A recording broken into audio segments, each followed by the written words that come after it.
Independent Republic of Mike Graham. Weeknights at 8 on Talk TV.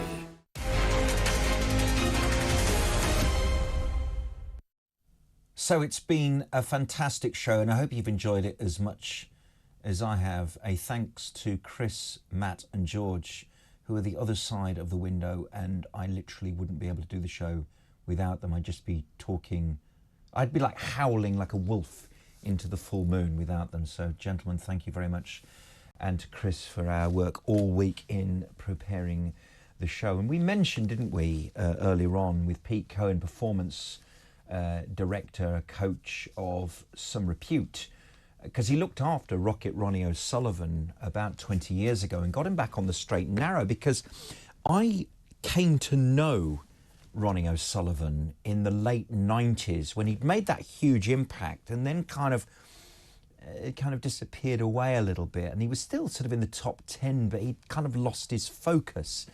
And I'm going to welcome Marcus Stead to the show now, Marcus, and I wanted to share this story with you. Welcome, Marcus.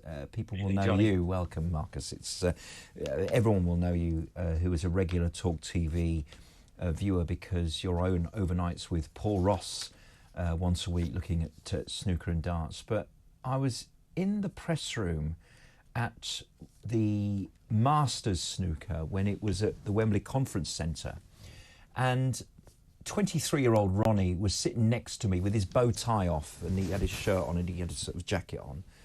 And it was 1:58 and 30 seconds, and I knew he had to come through the curtain at 2 o'clock. And I said to him, are you ready to go on? He said, yeah, I'm ready to go on. And he sort of sat there belligerently next to me until it was about 1:58 and 55 seconds. Next thing I know, he says, right, I'm going. And he walks out, right, and his bow tie is perfect, and his jacket's on, and they say, welcome, Rocket Ronnie O'Sullivan, and he's there.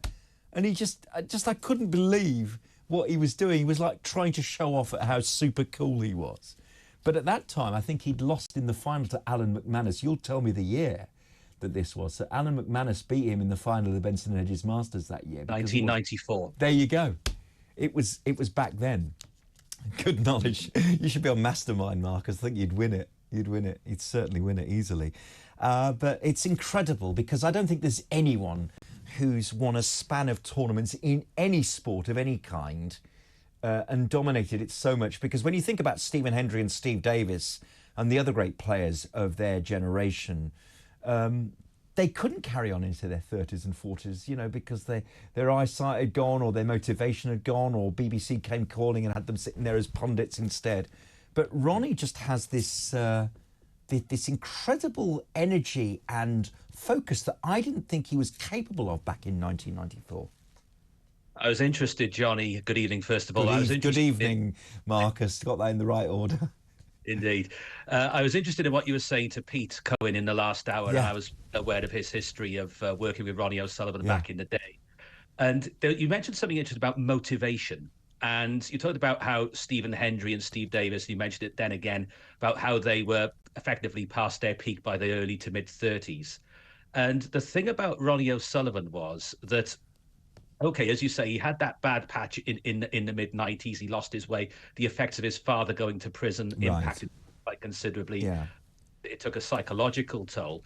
But something to make a comparison with Stephen Hendry is, like, some of my colleagues who were in the snooker press rooms in those days said to me that Stephen Hendry, when he won these first 6 world titles, the first 6 of 7, he was always very focused. He'd be a little bit aloof with people in the press room, wouldn't go out of his way to talk to you. And after he won that 6th world title, he came back the next year and he was saying to everyone, hi, how are you? Have you had a nice year? How's your family doing? All right. He was suddenly much more conversational and chatty.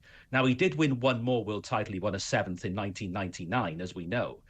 But there's a sense that when family life takes over a little bit and you lose that motivation. I mean, to use I'm going to talk darts a little bit later on, to use the comparison with the great Phil Taylor in darts. Yeah. One of the things that he always had in his head was that he worked in a factory in Stoke-on-Trent, and he activated a number of different things, including toilet chain handles. And then when he was able to turn it to professional darts, he kept that work ethic. You get up in the morning, you get on the practice board, and you need that in snooker as well. but it's keeping that motivation going when family life comes along and when you've got a few bob in the bank. And for Ronnie O'Sullivan, it really is incredible, isn't it, when you think about it? As we know, Steve Davis, Stephen Hendry, over the hill, past their very best by their early 30s. And yet here we are now. Ronnie O'Sullivan is going for an 8th world title at the age he is now. We've also got Mark Williams. Okay, he lost in the first round of the World Championship last week, but he did win the last big televised event before it, the Tour Championship. Yes. John Higgins is still there or thereabouts, not as consistent as he was, but still there.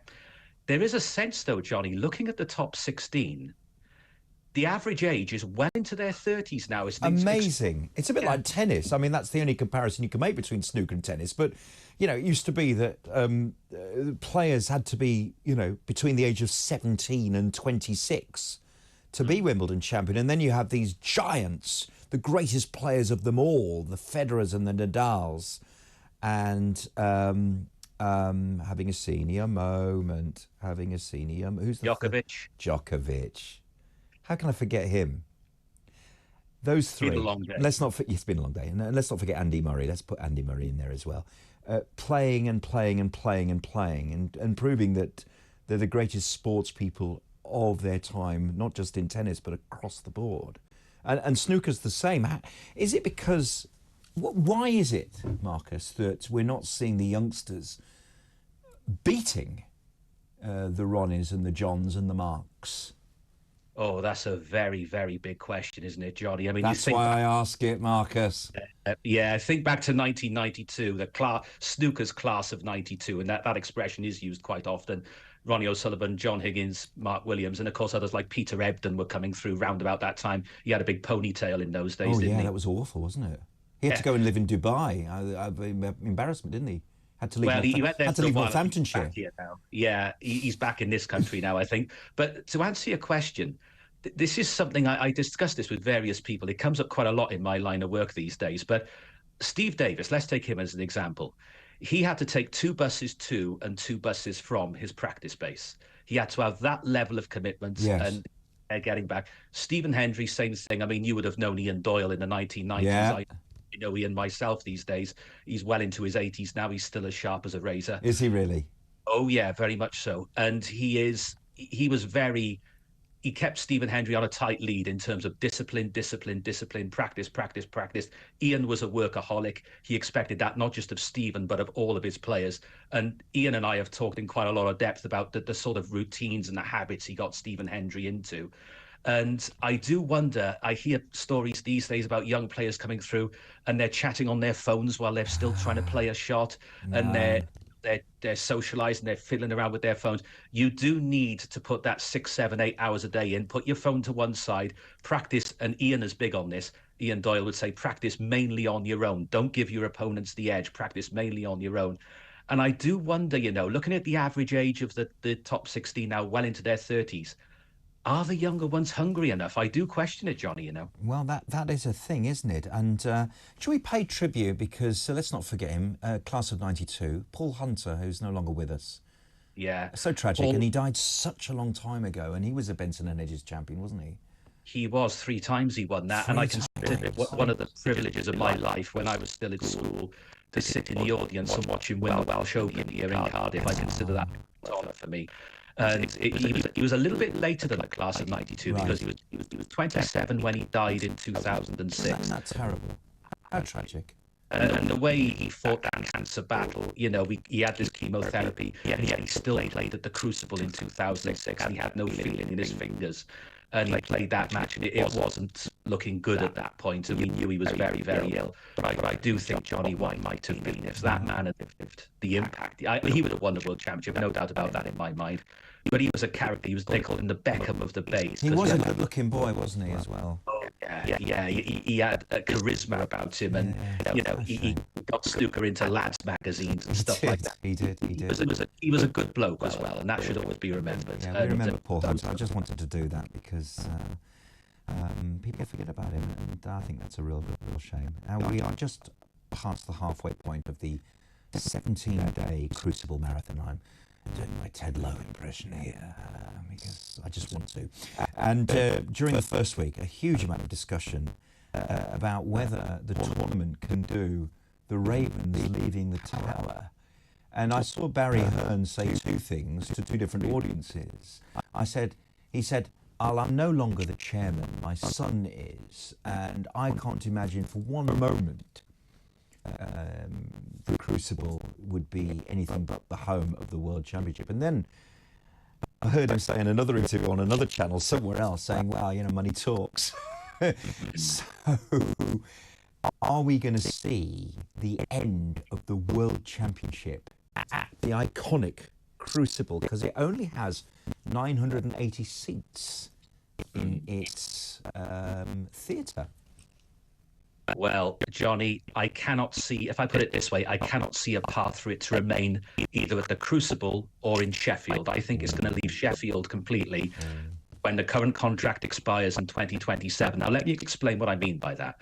We all have a great affection for certain sporting venues, whether it's Wimbledon, whether it's Lord's, whether it's Wembley. But what have all three of those places got in common? They have all moved with the times. Yes. I think back to when I was a kid watching Wimbledon Fortnight, and it would bucket down with rain, and you'd have Des Lynam in the TV studio filling time for hours and hours on end. And, then they'd have to cram the tournament into the last few days and maybe playing on the outside courts to make up for it. What did Wimbledon do about it? They put a roof on centre court. They built a brand new court number 1, which is of equivalent size to centre court. They put a roof on that as well. Now, Wimbledon moved with the times. You look at Lord's Cricket Ground, it's changed massively in my lifetime. Can you imagine putting a roof on Lord's? Well, that would be a very, very ambitious project. You'd need pillars everywhere, wouldn't you? Well, you would. But you think now they've got that big media centre. Yeah, that alarm clock thing, that bedside alarm clock media centre. Yeah. And also 3 of the 4 stands have been completely rebuilt in the last, 15, 20 years. Yeah. Wembley Stadium, the Twin Towers, they had to go. Twickenham Stadium, they're talking about rebuilding that again now. Here in Cardiff, the old National Stadium went, the Principality Stadium is there now. All these iconic venues that we love move with the times. Now, the Crucible can't really do that in its current guise. Yes, they had a big refurbishment in the late 2000s and they improved the foyer area and so forth. But the actual arena itself has barely changed at all since 1977. And behind the scenes, there's very little room. And this is a big, big problem because they could sell out, there's 980 seats, as you rightly say. They could sell out that 2 or 3 times over. Now, you do the maths on that, Jonny. If it's 40, 50, 60 pounds a ticket going upwards for the latter stages, the maths on that, the money they're losing is absolutely enormous. But this is not a new debate. People have been saying for many years, 20, 25 years or more, there's not much room for corporate hospitality. It's a very tight squeeze for the media in terms of facilities and so on. So what we've had now, Jonny, is Barry Hearn effectively put them on notice 5 or 6 years ago. Yes. He didn't want on his gravestone, this is the man who took the World Championship away from Sheffield. And he was saying that 5, 6 years ago. Now, what happens is every now and again, some talented person will do a drawing of what a new venue in Sheffield could look like 2 or 3 times the size. But point 1, who's paying for this? The Sheffield City Council hasn't got that sort of money. I was going to say there's 17 days minus 365 days where they've got to put on Shakespeare there. I mean, it's not just about the snooker, is it? That's the problem. Of course it's not. There's 365 days in a year, as you say. The World Championship only takes place for 17 of those days, and it has to pay for itself commercially. But in terms of getting the thing built in the first place, so Sheffield City Council won't have that kind of money, so it'll have to be private sector. They will want some sort of security for that. Now, even if Barry Hearn or his son Eddie or Steve Dawson, the chairman of World Snooker Tour, said, we'll give you a 10-year contract, well, in terms of, private businesses, it would be people's private pensions that are invested in private investment fund money. They would want a long-term commitment to make sure that such a venue was viable throughout the year and beyond the terms of an initial contract for the World Championship. So, and also they've got to find a venue. And let's not forget, time is running out. Yeah. The current contract expires in 2027. This has got to be up and running for 2028. It's all very well doing these drawings, and some of them look very nice, but we've got to get diggers in the ground. I don't think there's time, Jonny. It's not going to happen, is it?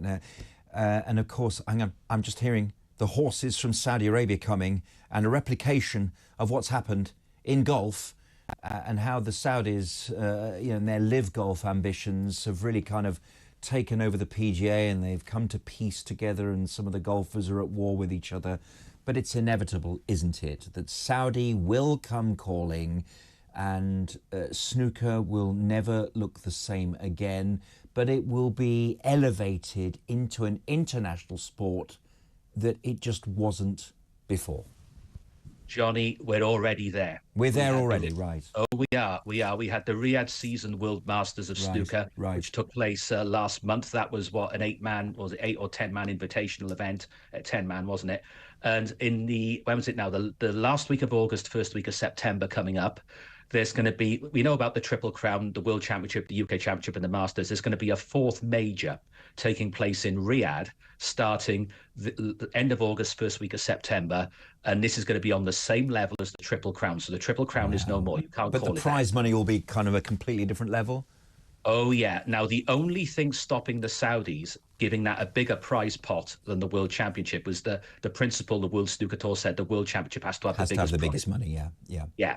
And the winner a week Monday will have £500,000. Now, okay, so they've respected that. They've got a slightly below that level. So it's like price. £1 less. It's going to be only slightly less. This is serious money we're going to see. Yeah. And this is a long-term contract. I think they've committed to 10 years already for this 4th major. But now, when we get to 2027, all right, it'll be negotiated before then. What is to stop them saying, right, we'll take the World Championship and it'll be 3-4 times the prize money. So, you know, £1 million, £2 million first prize, whatever, they can do that. They've got that sort of money. To use the comparison Eddie Hearn made when he appeared on TalkSport Breakfast, when he was talking about Anthony Joshua, Tyson Fury, you know, they talked 2 years ago about, oh, let's do it in the Principality Stadium in Cardiff, and then Anthony Joshua pulled out.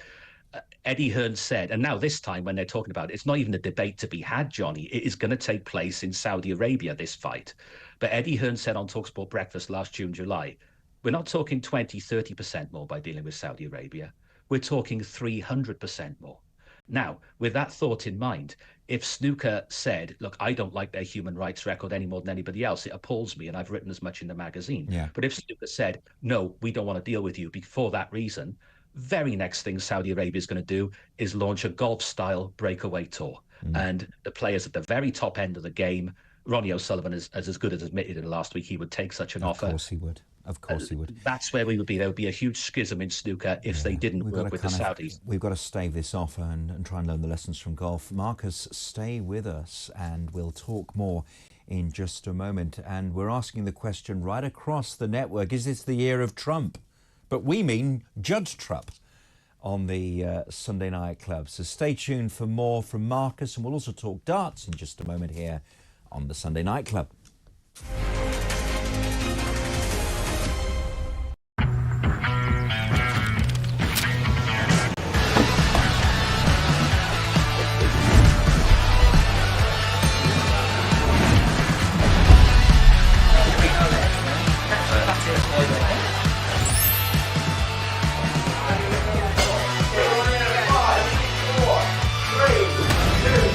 A very good morning. It's just gone 6 o'clock. I'm Jeremy Kyle. And I'm Nicola Thorpe. Welcome to Talk Today.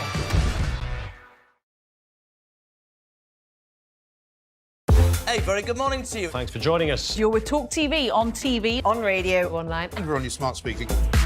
Now, you ain't going to have an EVIT, me old Chinas, but a new report is calling for a new definition of cockney. All right, Jeremy, me old China. All right, Rosie, son. oi, oi, treacle. When J.K. Rowling says, let's just be honest, that's all she's saying, let's just be honest. When a man goes out and kills, we should talk about them as what they are, a biological man. Trans woman, it's not a woman. Trans woman is a man. Lee would have to go much further than his statement. I mean, he did say that he spoke clumsily and he understood the Prime Minister's position, but I think he'd need to say that he'd got it wrong. Then I had a phone call this morning from Humphries City Council, a lovely woman called Anna.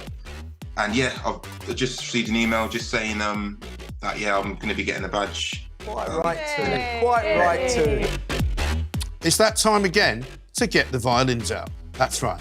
Prince Harry has lost his bid for UK security after moaning he'd been singled out.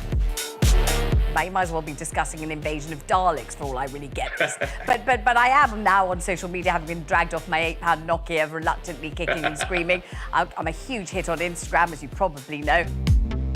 What are you doing? I was just about to do it. I'm a huge hit on Instagram, as you probably know. What are you doing? I was just about to do it. Ooh! It's Carry On. What just happened? What? Listen. There was a suggestion by some that maybe it would be nice to put a statue of the Queen on the fourth plinth. Mr. Khan apparently wasn't too keen on that. I'm sorry.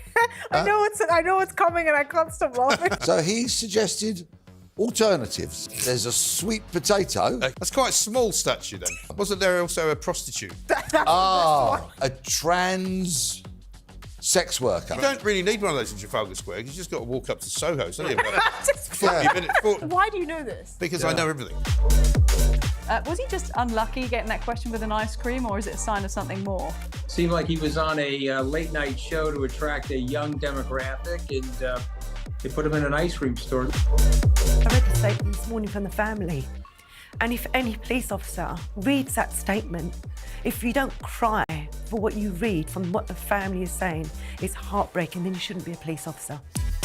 The UK, I'd say, has lots of racism within it. I don't necessarily think it's a racist country, but it permeates our institutions. Yeah, but for her to say, come out and vote, and by the way, when I was 22 years old and I had an affair with a married man that I knew was married, the feminists failed me. I'm sorry. I think the feminists did fail her.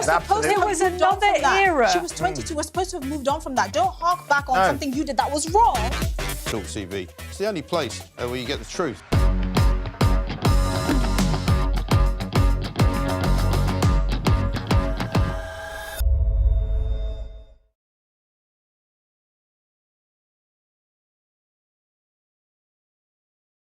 Very good morning to you. Thanks for joining us. The home of big opinions. Oh, don't start me on that.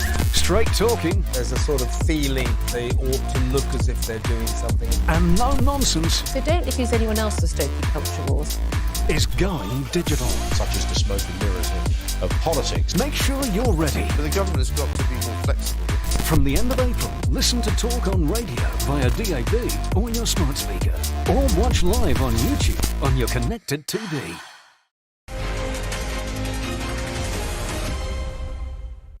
Well, we're having a great time here on the Sunday Night Club. Another few minutes to go, and then we'll talk to Howard Hughes with the Unexplained. And I'm delighted to have my pal Marcus Stead. And what a lovely magazine in snooker that you operate, with one of those beautiful front covers every month as well, Snooker Scene. It's quite a famous magazine for those of you who love snooker.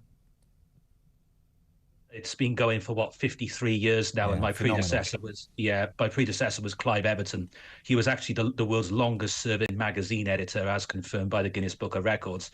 But we're moving into a new era now, and it's a process. We're modernising, as you say. We put these clever front covers together. The team at Curtis Sport. They're really special, actually. I must say, Marcus, they're really nice.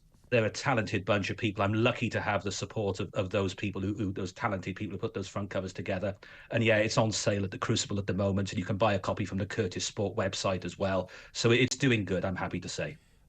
Is your Crucible sales force the best place to get subscriptions for a magazine like that? I mean, you have to be at all the major tournaments, of course. But is it like the place where you've really got to get it right for the rest of the year? Oh, very much so, Johnny. I mean, we worked hard to get the April issue out, and the Crucible, a huge box of them were taken then, and they're in the foyer area.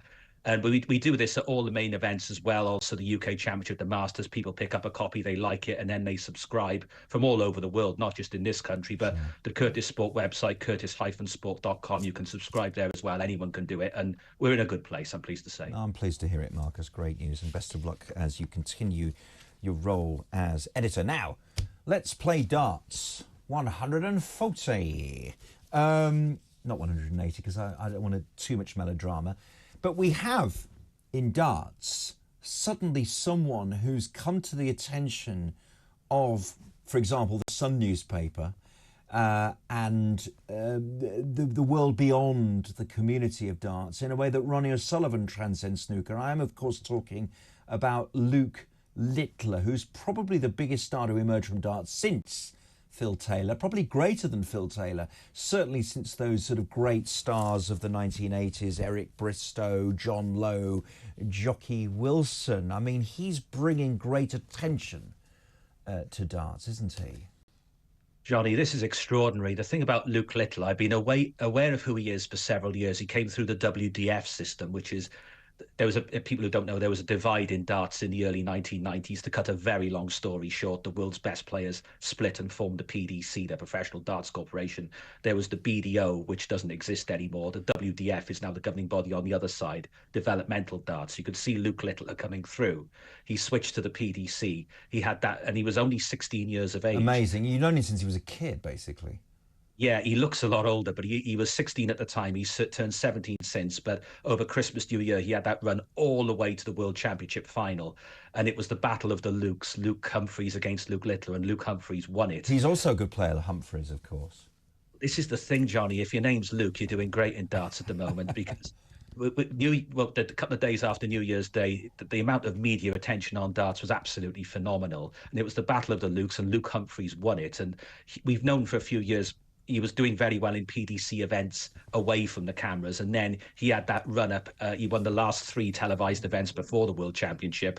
Was it the Grand Slam of Darts, the World Grand Prix, and the Players' Championship finals? Luke Humphries has also had a good start to 2024. He's won the UK Open and the Masters.